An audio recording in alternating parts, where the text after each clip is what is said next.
নমস্কাৰ প্ৰণৱ অলৰাউণ্ডাৰ চেনেলৰ অন্য এটি ভিডিঅ'লৈ আপোনালোকক পুনৰ স্বাগতম জনাইছোঁ।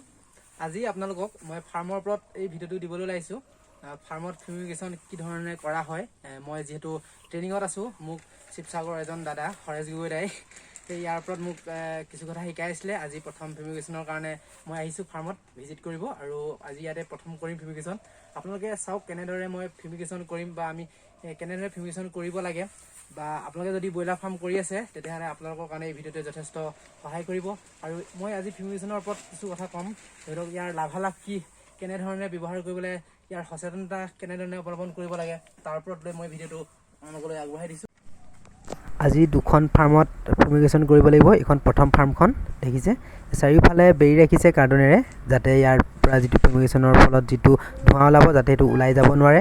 কিন্তু চাৰিওফালে ওপৰৰ ছাইডটো ভালদৰে ৰখা নাই, ওপৰৰ ছাইডটো চিলিঙি দি ৰাখিলে আৰু বেছি ভাল হয়। ইয়াতে ৰখা নাই, গেছটো সম্পূৰ্ণৰূপে ওলাই যাব নোৱাৰে। ইয়াতে প্ৰথম কৰিম। আপোনালোকে দেখিছে যে এই বগা গিলান দুটা, এই দুটা ফৰ্মেলিন আছে। ইয়াতে ফৰ্মেলিন জুলীয়া আকাৰত আছে। ভাগ কৰি লোৱা হৈছে, যিহেতু ফাৰ্মখন 2000 স্কোৱাৰ ফিটৰ হয়। 1000 স্কোৱাৰ ফিটত সাধাৰণতে ফৰ্মেলিন 2 লিটাৰ লাগে, আৰু পটাছিয়াম পাৰ মেংগেনেট 1 কেজি লাগে। আৰু যিহেতু এখন 2000 স্কোৱাৰ ফিটৰ হয়, গতিকে পটাছিয়াম পাৰ মেংগেনেট 2 কেজি, আৰু যিটো এইটো ফৰ্মেলিন 4 লিটাৰ লাগিব। আৰু ইয়াৰ বাবে দুটা মাটিৰ টেকেলি অনা হৈছে। এই ফিউমিগেশ্যনৰ কাৰণে সাধাৰণতে মাটি টেকেলি ব্যৱহাৰ কৰা হয়। যদি মাটি টেকেলি নলয় অন্য বেলেগ লোহাৰ বা টিন বা প্লাষ্টিকৰ পাত্ৰত যদি এই পদাৰ্থবিলাক যদি মিহলোৱা হয়, তেনেহ'লে খুব সোনকালে জুই নিৰ্গত হয়, বাৰ্ণ হোৱাৰ চান্স থাকে। গতিকে এই ক্ষেত্ৰত সদায় সাৱধান হ'ব লাগিব আপোনালোকে। বিশেষকৈ যিসকলে ব্ৰইলাৰ ফাৰ্ম কৰি আছে সেইসকলে এই কামটো কৰাৰ খুবেই দৰকাৰ।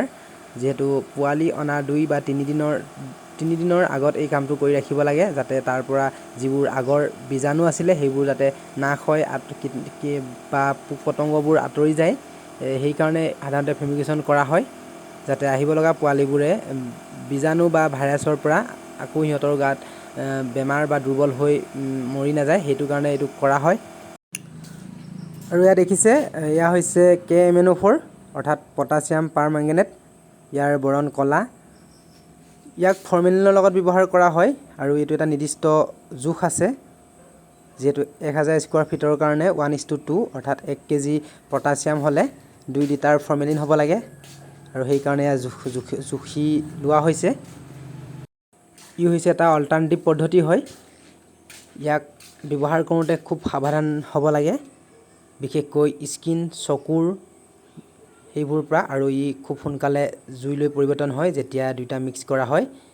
সেই ক্ষেত্ৰত আপোনালোকে সদায় সাৱধান হ'ব। যদিহে এনেধৰণৰ ফিউমিগেশ্যন আপোনালোকে কৰিব বিচাৰে তেনেহ'লে খুব সতৰ্ক হওক, যাতে ইয়াৰ পৰা জুই নিৰ্গত হৈ ফাৰ্মখনলৈ বা মানুহৰ গালৈ বিয়পি নাহে। সেই ক্ষেত্ৰত আপোনালোকে খুব সচেতন হ'ব। আৰু ইয়াৰ ক্ষেত্ৰত মাটি টেকেলি ব্যৱহাৰ কৰোঁতে সদায় ডাঙৰ মাটি টেকেলি ল'ব। সৰু টেকেলি ল'লে আপোনাৰ বহুত বস্তুখিনি এনেই নষ্ট হৈ যায়।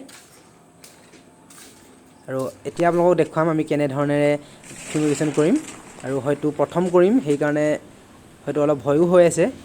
ইয়াৰ পৰা যিহেতু বহুত গেছ ওলাব, খুব ধোঁৱা হ'ব, সেইকাৰণে। এতিয়া আপোনালোকে চাওক।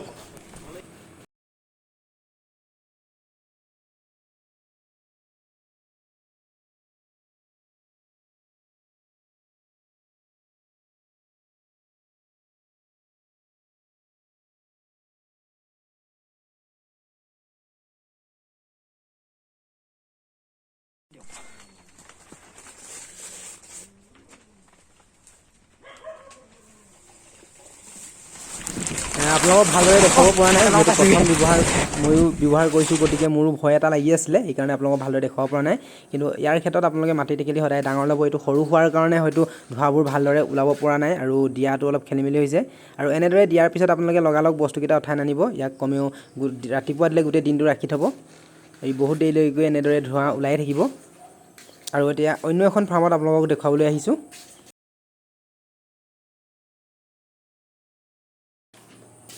ইয়াতে এইটো মাটি টেকেলি সৰু হয়, ইয়াতে ফৰ্মেলিন দিয়া হৈ গ'ল, আৰু এতিয়া ইয়াতে পটাছিয়াম দিম।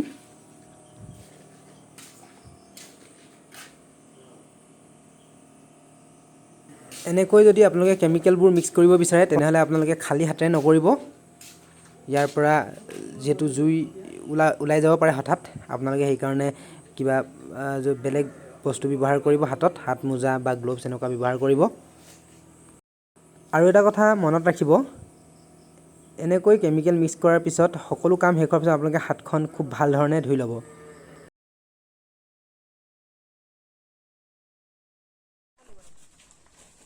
যদি আপোনালোকে ব্ৰইলাৰ ফাৰ্মাৰ হয় আৰু এনেধৰণৰ যদি ভিডিঅ' পাই থাকিব বিচাৰে তেনেহ'লে মোৰ চেনেলটো ছাবস্ক্ৰাইব কৰি ল'ব আৰু লগতে আপোনালোকৰ বন্ধুবৰ্গ যিসকল লোকে এনেধৰণৰ ফাৰ্ম কৰি আছে সেই সকললৈ ভিডিঅ'টো শ্বেয়াৰ কৰি দিব। ধন্যবাদ।